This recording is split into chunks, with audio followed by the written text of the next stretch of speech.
Kita ke informasi lain, ini tentang mantan Gubernur Jawa Barat Ridwan Kamil dan istrinya Atalia Praratya yang akhirnya pemirsa sepakat berpisah secara baik-baik. Keputusan disepakati kedua pihak melalui proses mediasi yang dilakukan Jumat kemarin.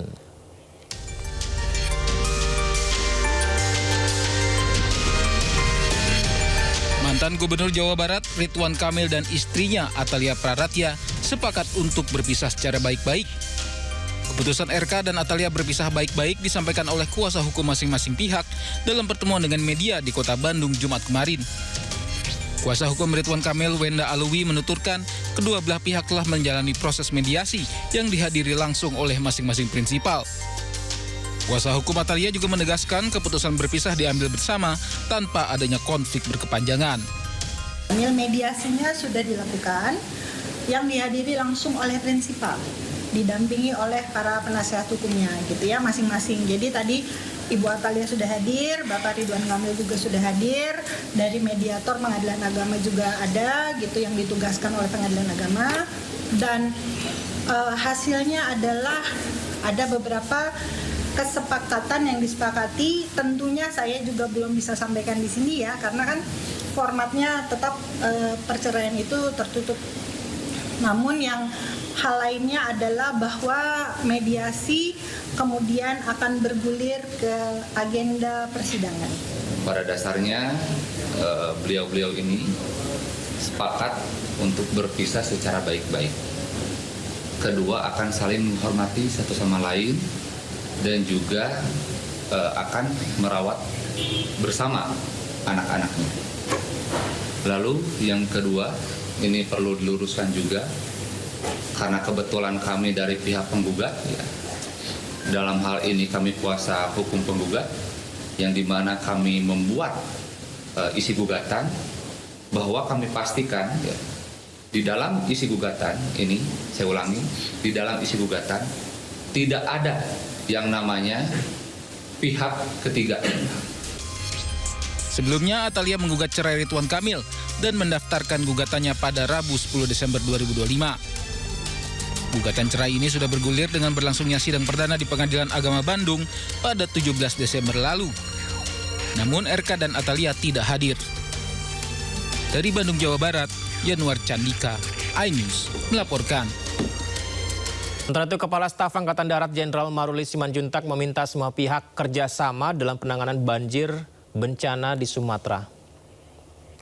Jadi itu kira-kira dari Angkatan Darat.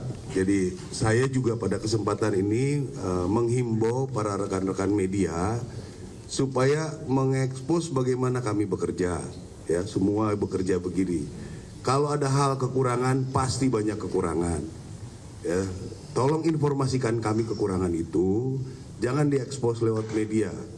Kasihan anggota kami yang sudah, ya, anggota saya 3 orang meninggal. Ada 2 keluarga yang suaminya meninggalkan rumah, keluarganya habis anak istrinya. Jadi kami juga butuh support anggota kami, ya. Anggota kami yang lain juga saya kira butuh support. Ya. Jadi kalau melihat suatu hal, informasikan kami. Persoalan seperti ini tidak akan selesai dengan menangis.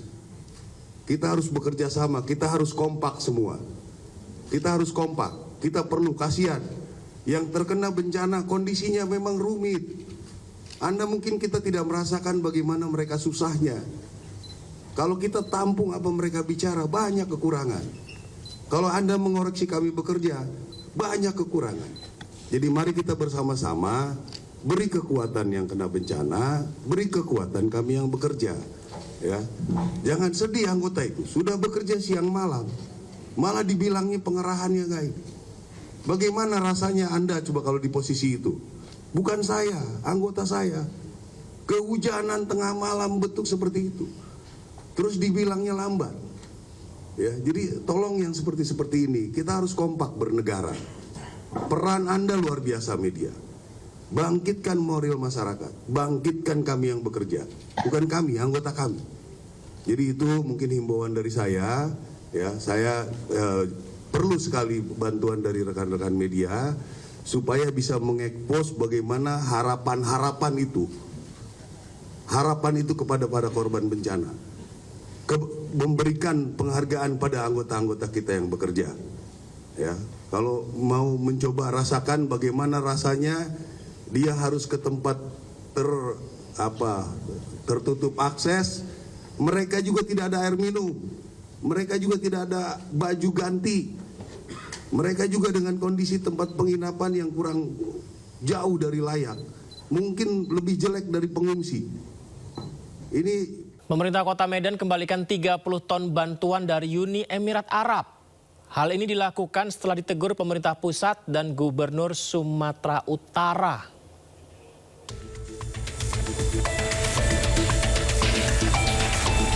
Bantuan Uni Emirat Arab yang telah diterima oleh pemerintah Kota Medan akhirnya ditarik dan dikembalikan ke Uni Emirat Arab. Hal ini dilakukan Pemkot Medan usai ditegur pemerintah pusat dan Gubernur Sumatera Utara lantaran pemerintah belum membuka diri untuk menerima bantuan dari pihak asing. Diketahui bahwa bantuan dari pemerintah Uni Emirat Arab tersebut diserahkan Wakil Duta Besar Uni Emirat Arab untuk Indonesia, Syaimah Al-Hebsi di Posko Bantuan Bencana Kota Medan, Gedung PKK Medan, Sabtu 13 Desember lalu. Bantuan yang diberikan berupa beras sebanyak 30 ton serta 300 paket bantuan yang terdiri dari sembako, perlengkapan bayi, dan perlengkapan ibadah sholat. Kembalikan kepada alasannya apa Pak Wali? Karena memang pemerintah belum ataupun tidak menerima bantuan dari pihak asing. Jadi kita kembalikan dan nantinya bisa dimanfaatkan kembali.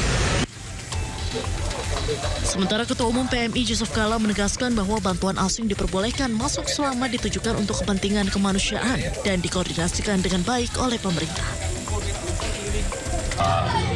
Tidak perlu minta, tapi kalau ada masyarakat yang ingin membantu tentu baik saja sebagai kemanusiaan. Karena kemanusiaan itu tidak ada batas wilayah.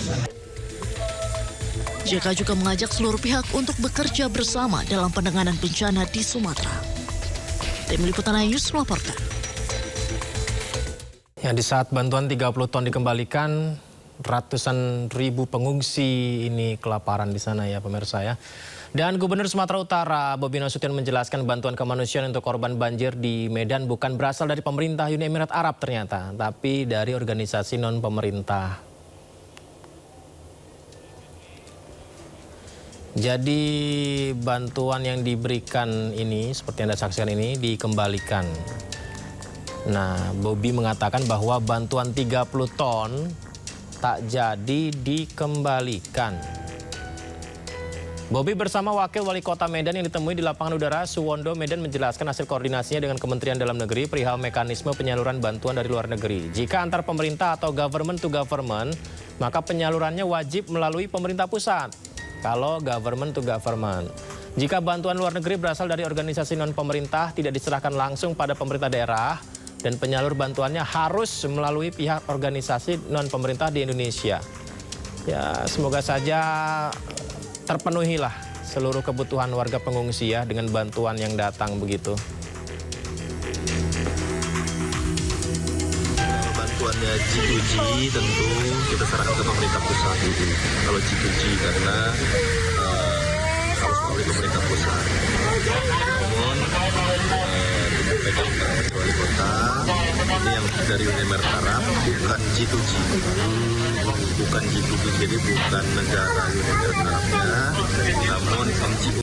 Pemirsa, 3 jaksa di Kabupaten Hulu Sungai Utara, Kalimantan Selatan ditahan KPK setelah ditetapkan sebagai tersangka pemerasan. Ketiganya diduga memeras sejumlah pejabat dinas agar pengaduan yang masuk tidak ditindaklanjuti. Jaksa itu Bang Emi kalau nggak diproses gimana Pak? Abang juga. KPK menetapkan 3 pejabat Kejaksaan Negeri Kabupaten Hulu Sungai Utara, Kalimantan Selatan sebagai tersangka pemerasan. Ketiganya adalah Kepala Kejaksaan Negeri Hulu Sungai Utara, Albertinus Napitupulu, Kepala Seksi Intelijen Asis Budianto, dan Kepala Seksi Perdata dan Tata Usaha Tri Taruna Faryadi. Tersangka Albertinus diduga menerima uang 804 juta rupiah dari sejumlah pejabat di kantor dinas Pemkab Hulu Sungai Utara. Pemerasan disertai ancaman agar laporan pengaduan yang masuk ke Kejari tidak ditindaklanjuti. Setelah menjabat sebagai Kepala Kejaksaan Negeri Hulu Sungai Utara pada Agustus 2025, Saudara APN diduga menerima aliran uang sekurang-kurangnya sebesar 804 juta rupiah. Selain melakukan dugaan tindak pidana pemerasan, APN juga diduga melakukan pemotongan anggaran Kejari Hulu Sungai Utara melalui bendahara yang digunakan untuk dana operasional pribadi. Dana tersebut berasal dari pengajuan pencairan tambahan uang persediaan atau TUP sejumlah 257 juta tanpa surat perintah perjalanan dinas SPPD dan pemotongan dari para unit kerja atau seksi. Sebelumnya, ketiga tersangka ditangkap KPK dalam operasi tangkap tangan Kamis lalu. Tim Liputan iNews melaporkan. Ya, sebelumnya KPK gelar operasi tangkap tangan secara beruntun di Tangerang, di Bekasi, di Kalimantan Selatan 3 kali berturut-turut, dan dalam 3 operasi itu turut terjaring sejumlah oknum jaksa. Bang, sampein dulu Bang buat masyarakat. Dalam 24 jam, KPK melakukan operasi tangkap tangan di berbagai daerah, mulai dari Tangerang, Bekasi, hingga Kalimantan Selatan. KPK menangkap seorang oknum jaksa, 2 pengacara, serta 6 pihak swasta dalam operasi tangkap tangan di Tangerang, Banten terkait kasus pemerasan warga negara Korea Selatan. KPK pun menyerahkan 2 orang, salah satunya oknum jaksa beserta barang bukti hasil OTT di Tangerang, Banten kepada Kejaksaan Agung. Terkait operasi tangkap tangan di Bekasi, KPK menangkap 10 orang termasuk Bupati Bekasi. KPK pun menyegel rumah Kepala Kejaksaan Negeri Kabupaten Bekasi, Edi Subarman, di Cikarang. Penyegelan diduga masih terkait dengan OTT Bupati Bekasi. Kepala Kejaksaan Negeri Hulu Sungai Utara berinisial APN dan kasih intelnya berinisial AB terjaring operasi tangkap tangan Komisi Pemberantasan Korupsi di daerah Kalimantan Selatan pada Kamis 18 Desember. Keduanya kemudian diterbangkan dari Kalimantan Selatan ke Jakarta untuk diperiksa secara intensif di Gedung Merah Putih KPK. Ini masih terus bergulir dan kami tentunya butuh dukungan, butuh pengawalan teman-teman melalui kinerja-kinerja jurnalistik supaya setiap penegakan hukum dugaan tindak pidana korupsi juga bisa disampaikan secara transparan dan akuntabel. Kami tidak bisa memberikan apa-apa, yang bisa KPK berikan hanya upaya dan kinerja terbaik dalam upaya pemberantasan. KPK pun memiliki waktu 1 kali 24 jam untuk mengumumkan status para pihak yang terjaring operasi tangkap tangan. Ya, mengenai oknum jaksa tadi pemirsa ya, Kejaksaan Agung menegaskan tidak akan memberikan perlindungan kepada oknum jaksa yang terjaring operasi tangkap tangan oleh KPK di wilayah Banten. Ya, Kejagung tak lindungi oknum jaksa, itu judul kami ya. Bagaimana seharusnya menegakkan aturan, malah yang harusnya menjaga aturannya yang melanggar. Ini disampaikan Kepala Pusat Penerangan Hukum Kejaksaan Agung Anang Supriyatna bahwa Kejaksaan Agung memastikan akan menindak tegas setiap oknum jaksa yang terbukti melakukan perbuatan tercela. Dalam kasus ini 5 orang ditetapkan sebagai tersangka, 3 diantaranya merupakan oknum jaksa. Ketiga oknum jaksa itu terjaring dalam operasi tangkap tangan KPK pada Rabu petang di wilayah Banten dalam kasus dugaan pemerasan terkait penanganan perkara tindak pidana umum informasi dan transaksi elektronik atau ITE. Dari perkara ini penyidik Kejaksaan Agung menyita uang tunai hasil dugaan pemerasan senilai 941 juta rupiah. Ada 3 orang. Yang satu oknum jaksa berinisial RZ, yang kedua dari pihak swasta berinisial DF dan MS, seorang perempuan.